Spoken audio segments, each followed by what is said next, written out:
A tour guide was leading a group of tourists through some of the most beautiful sights and sounds in France. One of the stops was a majestic ancient castle in the countryside. This castle was built nearly 900 years ago, said the guide. All of the features are original. Not one wall has been altered and not a single stone has been changed. There has not been a single upgrade, superficial or functional, in all of these years. When the tour guide said this, a man in the group nudged his wife and whispered in her ear, "Gosh, honey, they must have the same landlords we do."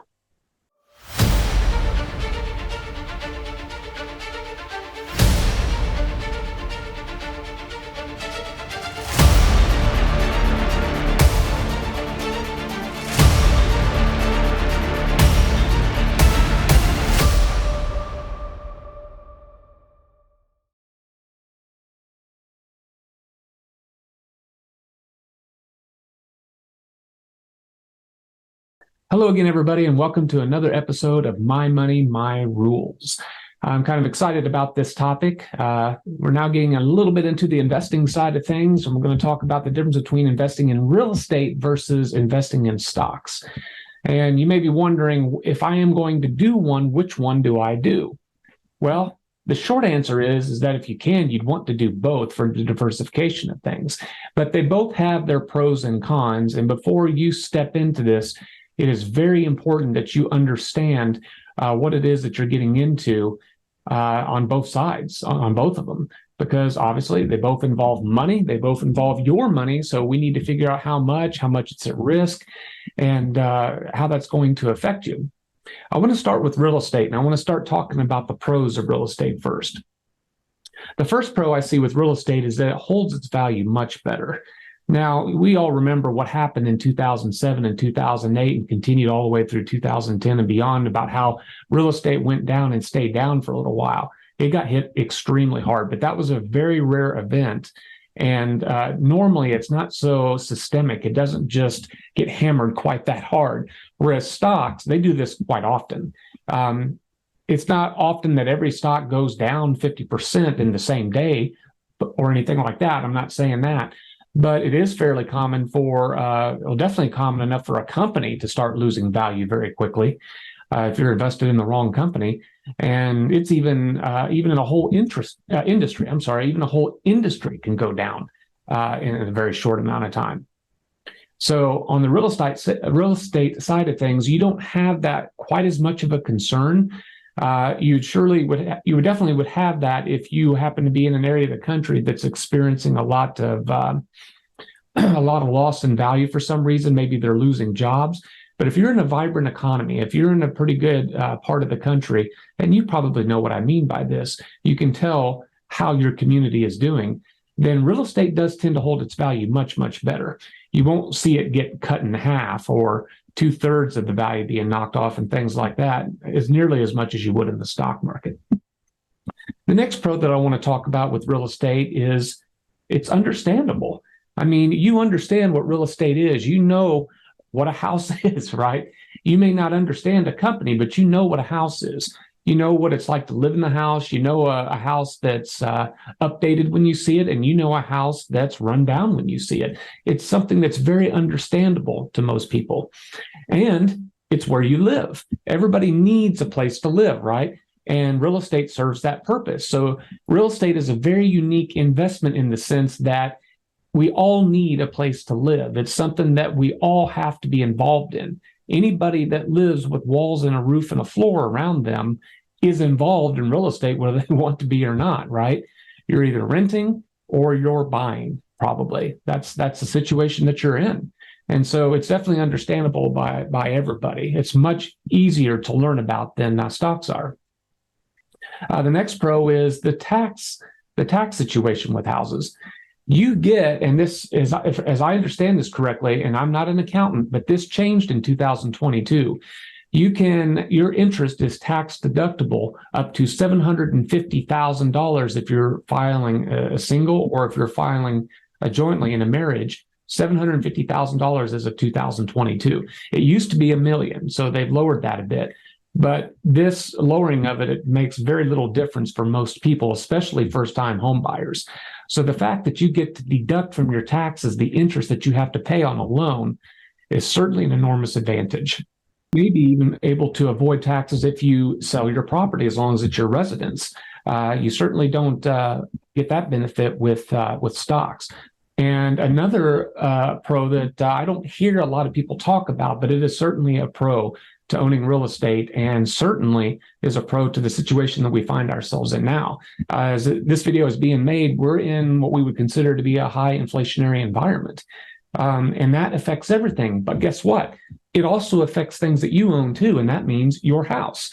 So if you own a house, inflation has probably touched that too and has raised the value of it substantially. So home ownership in its own sense is definitely an inflation type protection.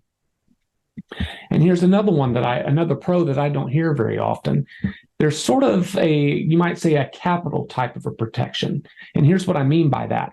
Since you're getting a loan from the bank, I mean, more than likely, you're going to be getting a loan from the bank in order to buy that house.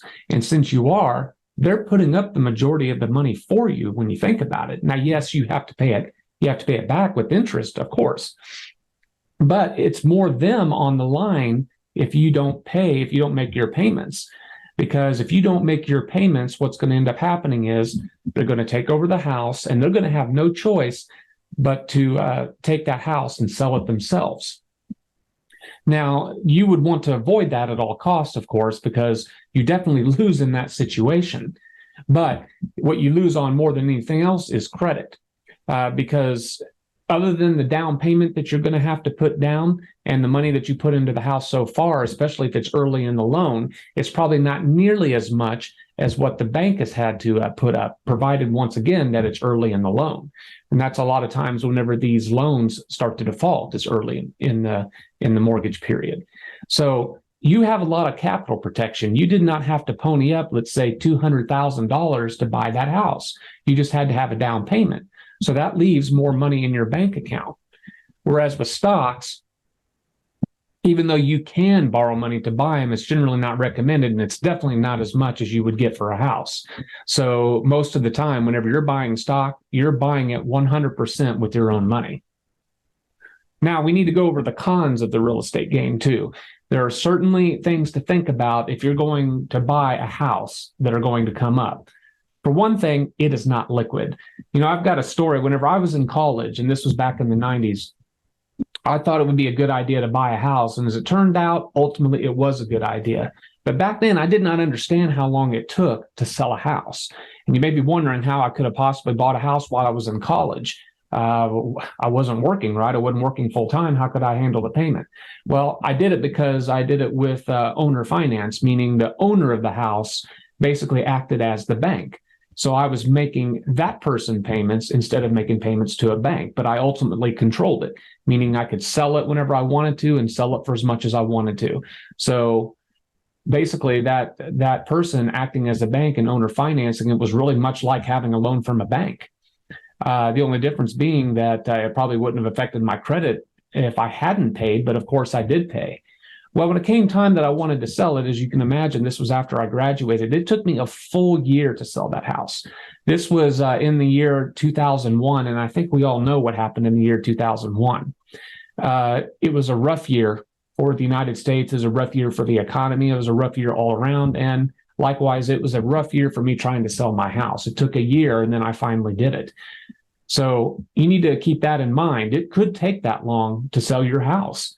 And if you've already moved on, you might be making payments at two different locations, maybe even up for a year. Unless, of course, you lower the cost of the house to the point to where you get a lot of interested buyers. So think about that whenever you buy a house. It may not be easy to sell. And you need to plan as if it's not going to be easy to sell. Just go ahead and assume the worst, hope for the best, assume the worst, and take care of yourself that way when it comes to selling that house. Another con is you got to fix it, man. If you got something that breaks down, guess what? You're fixing it. You need a new roof. Well, then I hope you've got access to a few $1,000s. Otherwise, it's going to be raining inside your house, right? You need a new air conditioner. You need a new furnace. Same thing. You're going to have thousands of dollars put aside to be able to fix that. Unless you borrow it, which is not recommended. We don't want to borrow money for things like that. We want to have the money there for whenever it does happen. So remember, you're fixing it if something breaks. Another con is, at least compared to stocks, it's much more expensive. If you want to go out and even buy one house, even if you are getting a loan, let's say that you are able to get, say, like a 5% down type of a situation. It's going to be different for different people. It might be 10%, might be an FHA for 3.5% or whatever percent they're doing now. But let's say it's 5% because it's an easy number to work with. And let's say that house costs $200,000, which definitely is where prices are right now for sure. And how much is 5% of 200,000? Well, that means that you're going to have to come up with $10,000, right? So $10,000 of your own money to put into that house to buy that $200,000 house. Okay. So how many times can you do that? I mean, how many houses can you buy like that? Can you buy 10 of them that way? Can you buy 10 of them knowing that if they're all $200,000, you're going to have to put 5% down on each of them? And is the bank even going to let you do it? So you do that and you've got 10 houses at 5% of $200,000 a piece. And now you're talking about $100,000 that you had to come up with of your own money to get access to those houses. Whereas with stocks, you could buy 100 shares of stock, depending on the stock. Maybe it's $50 a share. You can go and get 100 shares for $5,000. So it just depends on exactly what you're doing to be sure. However, you are definitely going to have more money at the beginning, especially to be able to buy a house with a down payment like that. It's just more expensive than stocks. And another con to owning real estate is that it's going to take you a long time to build equity.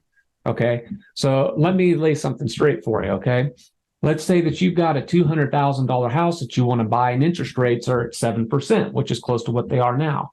And we're going to leave the down payment out of it for a second, okay, because that complicates things a little bit. Are you going to need one? Yeah, probably. So that's just going to be extra. But let's just assume, because it's an easy number to work with, that you're borrowing exactly $200,000 to buy a house at 7% interest. Okay, when you calculate your payment through what's called amortization, which is a complicated formula that we don't need to go over, but when you calculate your payment, it's going to come out to $1,331 over 30 years. Each month, right? $1,331. Now, this may not sound too bad. You're like, okay, for my area, that's a reasonable payment. But let's say 5 years goes by. How much will you have made in payments after 5 years? Well, after 5 years, you will have paid close to $80,000 in payments. And you might think, okay, well, maybe that's not so bad. After all, I mean, how much am I paying in interest? Is it really that bad? Is 50% of that interest and the other 50% the principal? By the way, the principal is what you borrowed, so $200,000 in this case, right? And interest is what you pay the bank. How is it? What is that like? Is it like that? Oh, it's much, much, much more. The interest is. So how much do you think went to interest and how much went to principal in 5 years? Out of that $80,000 that you've been paying, how much did you pay off your house? What little piece of that did you pay off and how much went to interest? Well, guess what? After 5 years, you still owe about $191,000, meaning that of the $80,000 in payments, you only paid your loan down by $9,000. Okay. Now, this might get you down a little bit. You might think, man, all that money that went there. Well, but remember, you have to live somewhere. Okay. So if you have to live somewhere and you have to choose between renting or buying might be the good choice for you, even in spite of this. Why is that? Because if you're trying to choose between $2,000 in rent, let's just say that that's what you're looking at, either $2,000 to rent this house that you want or $1,331 a month to own a house, it might be worth it to you. Just realize, like I had said before, that selling a house takes time. And also don't forget that this amount does not include the taxes that you have to pay for owning the home and the insurance that you'll pay along the way to keep it insured in case it gets destroyed or damaged somehow. So just realize where that's going. And I know that seems like a bummer that much goes to interest, but we need banks. The way our economy is set up in the United States is dependent on the banks. I mean, it's all built upon that. So you also have to remember, too, that the banks, out of that $200,000, they lent out to you a lot of that, right? They lent out to you if you had made a 5% down payment on that $200,000 house. Okay, well, that means they lent out what $200,000 minus $10,000 would be, right? Which would be $190,000. So they've got their money at stake too. So they have to get back a lot of it early on, especially. Okay, another con to having real estate is the high transaction costs whenever you sell, especially. So when you sell, you might have to pay between 6 to 10% of what you're selling the house for in closing costs and transaction costs. However, it could be that the buyer, you could split that with the buyer. It could be that the buyer pays it. You can negotiate things like that at the table as to who has to pay the costs. But just realize that whenever a house changes hands from one person to another, okay, there are people involved that need to get paid for that. There are people at the title company that basically transfer title and say, okay, this person no longer owns this house. This person owns the house. The real estate agents, which are almost certainly they're going to need to get paid. So remember that whenever you do finally sell that house, if it takes a long time, there are people that are going to need to get paid for that. So in that sense, real estate's not cheap. But again, the good news, and I can't emphasize this enough, is that you need somewhere to live no matter what, right? So you can't live in your stocks. And the last con I have is that you can't diversify with real estate. Now, that's not necessarily a bad thing, because after all, especially at the beginning, you put only a little bit up of your own money compared to what the bank put up in order to buy that house. However, it's very difficult to diversify, and I would even argue can't even be done, because if you're in a systemic type of depression, of a housing depression, it's probably hitting everything. It's probably hitting commercial properties. It's probably hitting just regular residence properties, whether they're being rented or not, or people live in them. It's hitting everything. It's hitting everything probably if we have one that's bad enough. So you can't really diversify in real estate in the sense like you can in the stock market, because there are plenty of industries in the stock market where you can diversify your money. But real estate's real estate. So you need to be careful whenever you're investing in real estate, how much you have in real estate versus how much you have in stocks, how much liquid cash you have. So be aware of that. Okay, moving on to the stocks. Okay, here are the stock pros. The pros of investing in stocks is that they're highly liquid. You can nowadays just press a button on your computer and the stock will sell like that and you're done. Whereas real estate, as I'd said before, could take a long time. Okay, stocks are highly liquid most of the time. If you're trading, especially big companies that we've all heard of, if it's a company you've heard of, it's probably very liquid and can be easily bought and sold quickly. Another pro, as I mentioned before, is it can be diversified well. There might be an industry that's getting hit really hard that you're invested in, but if you were smart enough to invest in another industry as well, maybe it doesn't affect that industry as much. So let's say that the retail sector is getting hit really hard, but you have a lot of money in something different like oil or banking that maybe isn't getting hit as hard. Okay, that allows you to diversify. And I am oversimplifying it a little bit, but you get the idea. With stocks, you can diversify in many different industries. Housing, you only get to invest in housing. Okay. Another pro for stocks, and this is especially true nowadays, it didn't used to be as true, but it's even more true nowadays, and this is one to be excited about, is that the fees for trading stocks and investing in stocks have lowered substantially over the years. There's a lot of competition now with brokerages, and especially if you want to trade your own stock. You can do this on the cheap now, much cheaper than even when I started. And when I started wasn't that long ago, comparatively speaking, not since the stock market's been around. Now is the time, if you wanted the lowest expenses possible to trade and invest in the stock market, especially if you're going to do it yourself, these are great years for that. So remember that. And we already talked about the fees with real estate. They're quite high by comparison.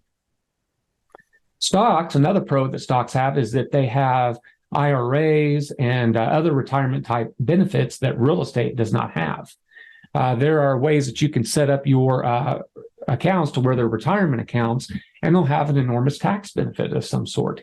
You can choose to pay your taxes now so that you don't pay them later when you retire, or you can do the flip side of that, or you can do a combination of it.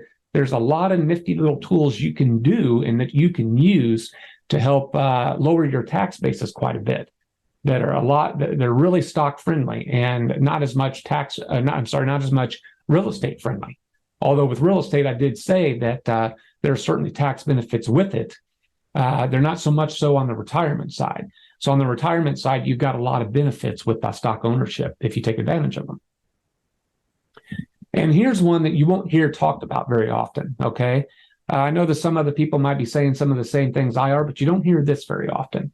With stocks, some would say that it's not possible to insure your stocks. I mean, after all, with real estate, not only can you insure it, but if you have a loan on the property, you most certainly have to insure it. So if the place burns down, then you're going to get it replaced.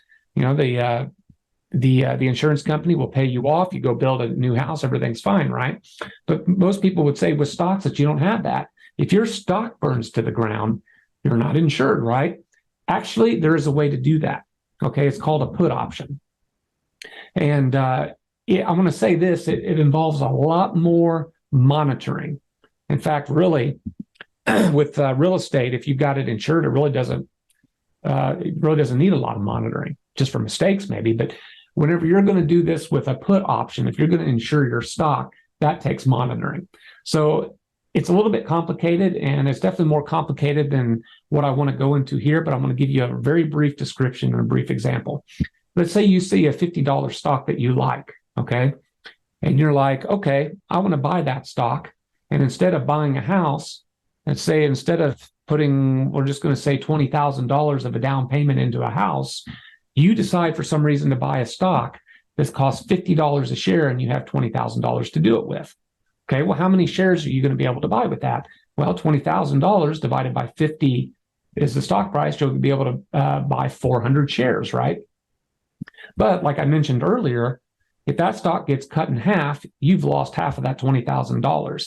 It's not realized yet because you haven't sold it yet, but now that value of it now, of the stock that you hold, has been cut in half, right? What if there a way to insure it? You can. It's called a put option. One option represents 100 shares of stock. And how many shares did we say we had a second ago? 400, right? So you go out and buy 4 put options. And let's say, and you can even choose the price where you have the right to sell that stock. You are giving yourself the right to sell that stock at a price of your choosing. Okay, that's what a put option does. Now, as you might imagine, the higher up that you're allowed to, that you give yourself the ability to sell it, the more expensive it's going to be. That ought to be common sense, right? You bought it at $50 a share. Could you insure it at $70 a share, $60 a share? Yeah, you could, but it'd be very expensive, okay? And it pretty much would defeat the purpose because you're wanting that stock to grow. You're wanting the company to grow and the stock price to go along with it, right? So if you are paying too much money in the put option, what's the point? So you need to find a reasonable price. Well, what about at the same that you bought it at? What if you bought it at 50 and you want to have the right to sell it at 50? You could do that if you wanted to. Well, what if you don't like the price of that? What if you wanted to go lower? What if you said, well, I'm afraid of it being cut in half. After all, I am putting $20,000 into this. What if I gave myself the ability to sell it at, say, $40 a share? Then it would have $10 of room before that put option started to kick in for you, right? So you would only be responsible for the loss of $50 down to $40. And then from there on, your put would be covering you. But remember, you also had to pay for that put option. I'm not going to go into how they're priced here. I'm not going to go into how much that they would cost. But let's just imagine that you did that. It is possible. So it is possible to insure your stock, but it takes monitoring and a pretty good depth of understanding what options are and how they work, how they're priced, all of that. But just know that the possibility is out there to actually insure your stock. Don't let anybody tell you you can't do it. It can be done. Okay. Now, here are some of the stock cons. Okay. You ever heard how the secret to real estate is 3 things: location, location, location? Well, the stocks, it's all about volatility, volatility, volatility. And volatility goes both ways. You might have volatility going up, which is a good thing if you own stock, but you also have volatility going down. And so I would say it's definitely true, and it's definitely fair to say that whenever you have a systemic breakdown in the stock market, it affects it much, much deeper than it does the real estate market, believe it or not. Some people might find that hard to believe. Maybe it's because they put more money in real estate than they might in stocks because it costs so much to buy a house with the down payment. But percentage-wise, you better believe that the stocks more often get hit than real estate does. Okay, so you need to remember that going in. Watch out for that volatility. It can be your best friend or it can be your worst enemy. Another con about owning stocks is if you're more of a trader than you are an investor, you might get hit with a capital gains tax. If you own a stock and then you sell it in less than a year from when you bought it, normally you'll get hit with the capital gains tax, which is a high form of tax. Since we're talking about taxes here in accounting again, you're going to need to talk to an accountant about this. Before you get involved in trading stocks, you want to understand what your tax liability is and if you'll have one and what it'll be. But I would say that if you own it for longer than a year, your tax situation should be improved a lot if you ended up selling. Another con with stock is you can very easily over leverage yourself. Let's say that we have that example that I was talking about a moment ago, where you had $20,000 and it's just burning a hole in your pocket to invest in something. What are you going to put it in, right? Well, you could put it in real estate, okay, as a down payment on one house maybe. But again, that's just one house, putting all your eggs in one basket, so to speak. Of course, the bank is taking the other end of that, and they're the ones that are taking the biggest risk at the beginning of that loan if they're loaning you money. However, you can easily over leverage yourself with stocks because compared to buying a house, they're cheaper. So if you were to put $20,000 into one stock, just one, and it breaks down, it meant that you were very undiversified and therefore highly over leveraged in that one particular area. I don't care how strong you think Apple or Amazon or Meta or Exxon or any of those other monster companies are out there. Anything can happen. There are no guarantees. So if you just put it all onto one, it's only slightly better than gambling, okay? And another con of your stock, and I've already kind of mentioned this whenever I was talking about the pros of real estate, is that you can't live in your stocks. In other words, a lot of times people will say real estate is such a better investment because you have to live somewhere, and they are so correct about that. It's hard to argue with that. You do need to live somewhere. However, if we're talking about rental property, that's a different topic, okay? So if it's rental property you're wanting to buy, that would make for a different video, okay? I want to do a different episode later on that talks about the difference between going through the stock market and going through a real estate as investments. However, I do want to briefly mention something. It is possible to invest in real estate without buying a house, okay? How do you do that? Well, with something called REITs. That's REIT. It stands for Real Estate Investment Trusts. You could go out into the market, the stock market right now, and buy companies that invest in commercial property, that invest in even residential property, all kinds of properties, actually. And you could actually be a landlord in that sense because you are buying the stock of that company and therefore taking part in the profit that they make by renting out properties or buying and selling properties if that's what they do. So you can easily get involved that way. And then nobody's going to call you up to come over and fix a toilet, or nobody's going to call you up to say, oh, this is damaged and this broke. See what I'm saying? So you can be involved in those trusts, and that's a way to get yourself some exposure to real estate without putting a lot of money up in advance to have your own property. So consider that as an alternative. That's going to do it for this particular episode of My Money, My Rules. I certainly hope that you've learned a lot in this episode about the differences between these two major investment vehicles that we have here in the United States. I think that they're both good. And in summary, I think you should be involved in both of them in terms of diversification and just in terms of your overall exposure too, your exposure to gains and not just losses.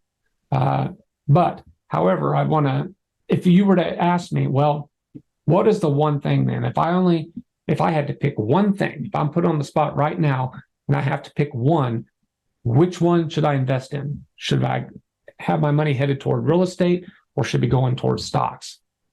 Well, I guess if I had to pick one, I would say real estate, and it would be buying property to live in. You should own a house at some point, and the earlier the better, because when you're young, you can trade up those houses with time. As your salary increases and as you're building equity in your property, that just means owing less and less on it compared to what it's worth. As you build that, in the future, you'll be able to get a bigger property and then a bigger property and then a bigger property. And as you're doing this, you're going to take those interest rates and you're going to be deducting them because so far we're still allowed to do that. And that is an incredible wealth building tool. If you've always got to live somewhere, why not real estate? And why not trade up? Because that's how you win. If you want to know why I'm telling you to trade up on houses versus just buying one house and then paying it off, I could talk about that in future episodes because I need to wrap up this particular episode. But if I had to pick one, it would be real estate, and I would trade up. Thank you again for joining me on My Money, My Rules, and we'll see you next time.